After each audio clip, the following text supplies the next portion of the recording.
Moin Moin and welcome to the Copter-College. The first video of the Phantom 4 I showed you on my YouTube channel, and today I want to make a comparison between the Phantom 3 and the Phantom 4 because lots of you will ask, should I buy the Phantom 4? I fly the Phantom 3. Is it worth to step up to give some more money to DJI to have the Phantom 4? And there may also some pilots be which have the Phantom 2 or smaller copters, which think, should I buy a Phantom 3 or is it worth to give 400 bucks more for the Phantom 4? So that's the reason why I want to make a small comparison between the main differences between these two copters.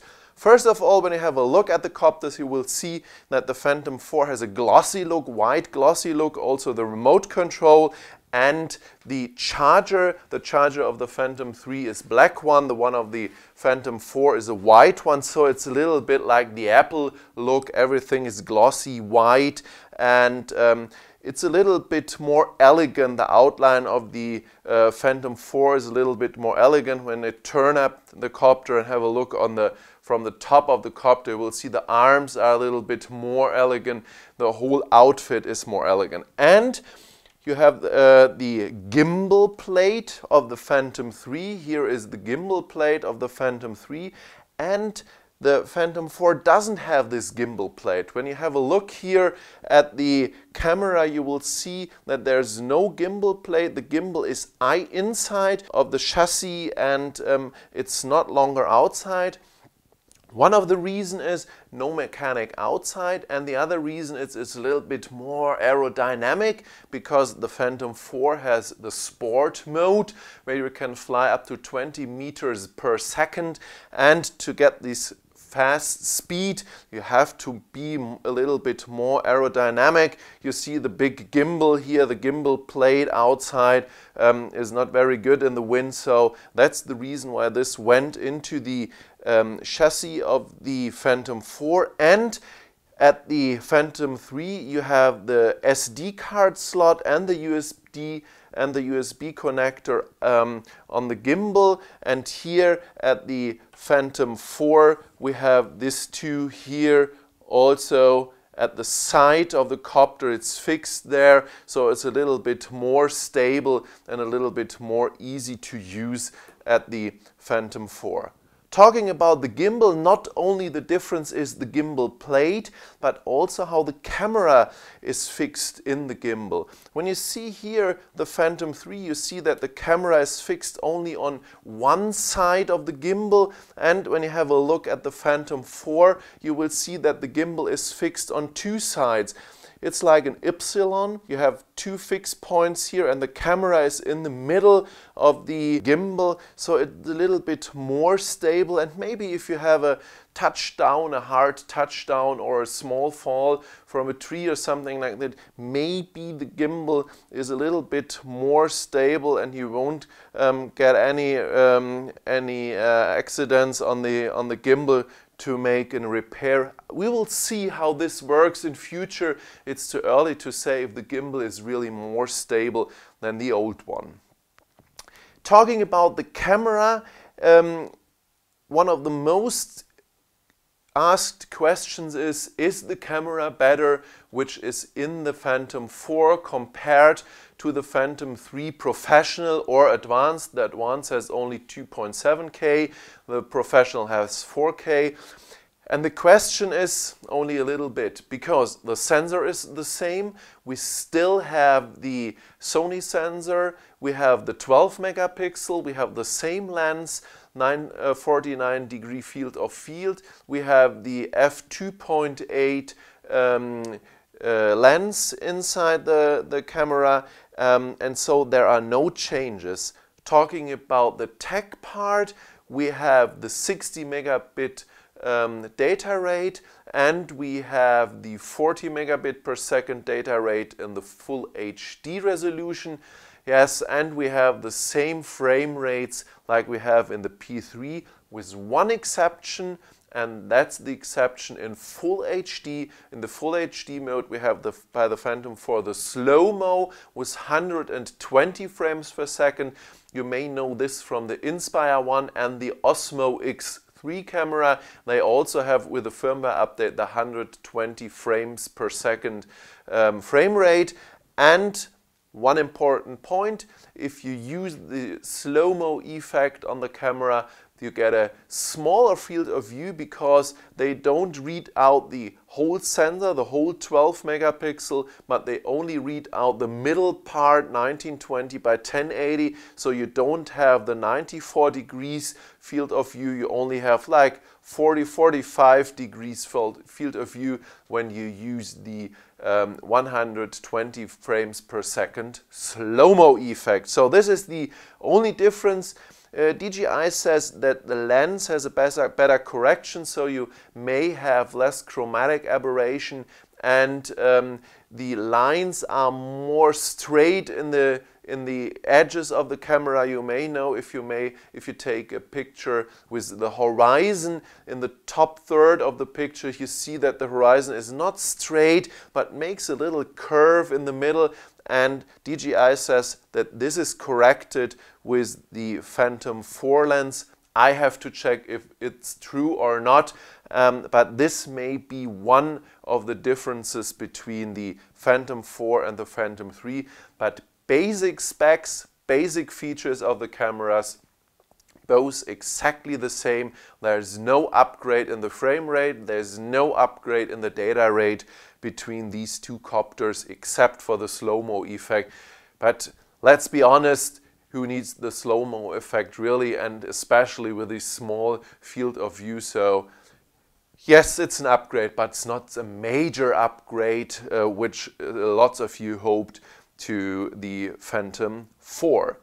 Talking about the motors, we have new motors here on the Phantom 4. When you have a look on the motor, you will see that we have here just a fast quick release. We have the color code here, black and gray on the arms, and then we use a black one on the black and a gray one on the gray, and it's very easy to put on the propeller. Just put it here on, press it a little bit down, turn it, and that's it. Very easy to set up the propellers and remove the propellers. Another reason why we have the quick release system is because the motors are new and they are a little bit like the Inspire motors. You know, the Inspire motor has this active brake system to make the copter more fast and more agile, and these motors of the Phantom 4 are similar.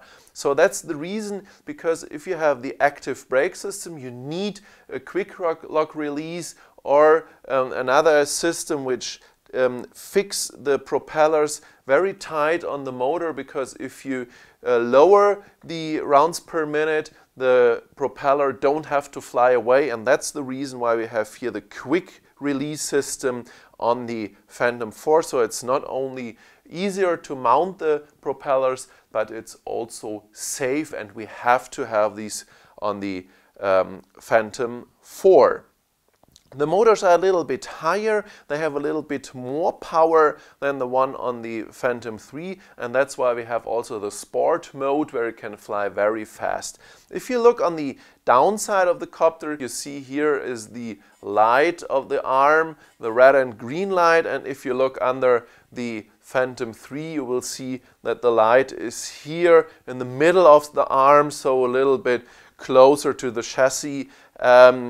Maybe you have a better look and you can better recognize the copter when the lights are a little bit more outside of the center, we will see. So this is one difference between the Phantom 3 and the Phantom 4.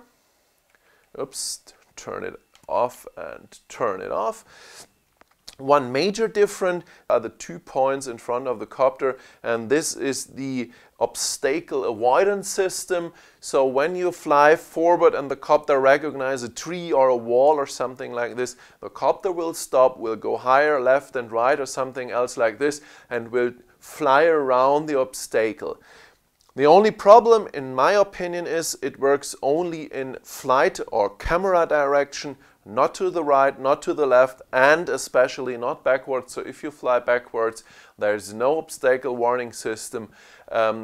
At the Mattress 100 you have the system, this guidance system, which works in every direction around the corner. I think that's a little bit better, and I think this is much more effective than only in the front direction, but better than nothing. And maybe we will see in future a Phantom 4 super professional with a guidance system in every direction. So let's see what happens. So this is the guidance system. Phantom 3 doesn't have this one. If you have a look underneath the copter, you will see we have the same system for the height control of the copter with the ultrasonic height control. That's exactly the same with the Phantom 3 and the Phantom 4. Phantom 4 goes a little bit higher. The system works in a little bit more height, like 10 meters, they say. So let's check if this is true. But I think that's not a big difference because it works at the Phantom 3. Fantastic if you fly indoor or if you fly low heights. It works very, very good, the system. And so that's not the big step up at the Phantom 4. So these are the different motor, gimbal, camera, guidance system. Coming up to the battery. We have new batteries, yeah, and that's one reason why you have to think about when you change the copters, you have to buy the batteries completely new. So you can't use the Phantom 3 batteries in the Phantom 4. They are both 4S batteries with 15.2 voltage. But the capacity here is 4,480 milliampere hours, and the capacity here is 5,350 milliampere hours. So that's a little bit more capacity in this. So they cost a little bit more, they charge a little bit longer, and they fly a little bit longer. But let's be honest, the Phantom 4 is 100 grams heavier than the Phantom 3, so the more flight time is not like having 10 minutes more. I think it's 2 or 3 minutes more for the Phantom 4 compared to the Phantom 3, so that's not the real big deal between these two batteries. These are high voltage batteries, and that's the reason why we have 15.2 volt and not 14.8, because usually 3.7 is the basic voltage of a lithium polymer battery, and 3.7 volt by 4 is 14.8 volt, but we have 15.2 because these are high voltage lithium polymer cells which works inside the DJI batteries. So now a new point is the charger. We have on the back side now the charger, and you can put it in both sides. Next point is we have 2 emus and 2 compass at the Phantom 3, 1 emu, 1 compass. So this gives you a little bit more safety against flyaways and other flight problems at the Phantom 4. How this works in practice, we will see when there are lots of copters outside. Then we will see how this works in practice, if it's a good system or if it's not real working. We will see. I hope it will work, because I don't like to read anything about flyaways at the Phantom 4. Okay, so these are the main differences between the copters. Talking about the size of the copters, it's not exactly the same, but almost the same. If you look for the motors, you see the distance of the motors is exactly the same, so the diameter of the copter is exactly the same. And when we compare the landing, you will see the landing gear of the Phantom 4 on top is a little bit wider, and it's a little bit longer, but that's not the big difference. So you should use your cases from the Phantom 3 also with the Phantom 4. I don't think that's a big difference, and you will get the Phantom 4 also in the cases of the Phantom 3, so there are no big difference. Talking about the remote control, at the remote control we have one difference at the Phantom 4. We have at the back side the switch now with P for GPS mode, S for sport mode, or A for eddy mode. So the F mode for the programmable part like Autopilot, Litchi or stuff like this is gone. You will have this now in the P option and can use it. Talking about the external app like Autopilot, Drone Pan and so on, at this moment they don't work, but DJI says that the SDK is on the P4, and so I think it's only a matter of time and the external apps will also work on the P4. On the other side, the replay button changed to the pause button. That's the only change from the buttons here. If you look on the back side, you will see both copters have only the USB out and no HDMI out, but you can change the part under the remote control and get the HDMI output on both copters, on the P4 and on the P3. One good thing is DJI gives you the aluminum holder of the Inspire directly with the P4. You don't have to change it like I've done. Usually you have here the plastic part, and now with the P4 you have directly the aluminum holder, which is a little bit more stable, especially when you use big tablets like the iPad Air 1 or Air 2. Talking about the software and new functions, we have two new functions at the Phantom 4. That's Tap Fly and the system where you can follow subjects. Tap Fly works very easy. You just press your button on the screen and the copter will follow. I can show you, I've tried this yesterday. Here you see the picture and there I have the go. I tap on the screen and then it says go and the copter set the target and flies to the target and stops just in front of the target. So that's how the tap fly works. And the other option is follow a track or track the subject. Just mark the subject by going on the screen, mark it, tap to track, that's it, say go, and then the copter follows the subject and flies behind or in front. If the target is too small or is not, the contrast between the surrounding is not big enough, then the app says I can't fly. There has to be a contrast so that the app can see this is my subject I have to follow and this is my surrounding. So a green frog on a green grass, that's not a good idea. But a ship, white ship on the sea, a jogger, a hiker or a car, that's a good contrast, and so the app will work perfect. I've tried this one time and it works really good. The copter flies straight behind the subject. You can change the height, you can change the position of the copter, and yes, this works very good. But let's be honest, you can get both of the functions also at the Phantom 3 with the Autopilot option. With the Autopilot app, you have also this option, the target option here at the Phantom 3. It's almost the same like at the Phantom 4. And you have another app where you can also set a subject and the target and the copter flies behind it. So you can solve these two things also with the Phantom 3 with additional apps. It's almost exactly the same like it's inside of the Phantom 4.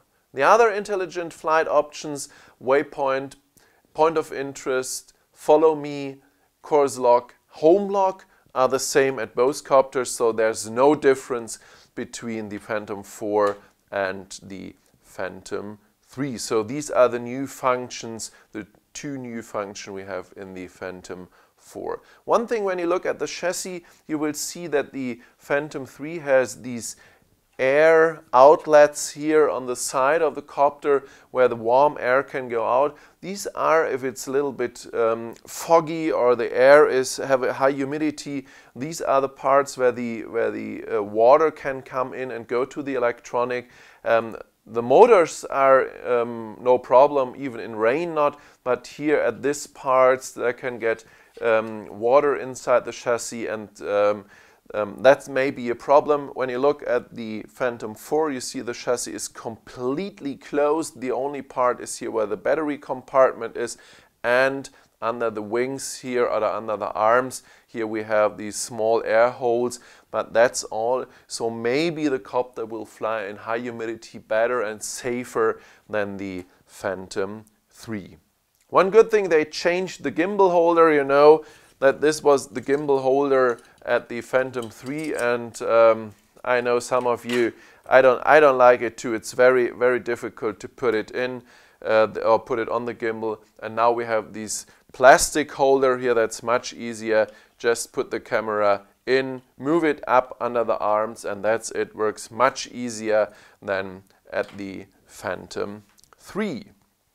So, my opinion, if you have a Phantom 3 and you're satisfied with the picture quality and everything, stay with the Phantom 3. It's an absolute good copter. You have all you need, and you can put the additional parts of the Phantom 4 also on the Phantom 3.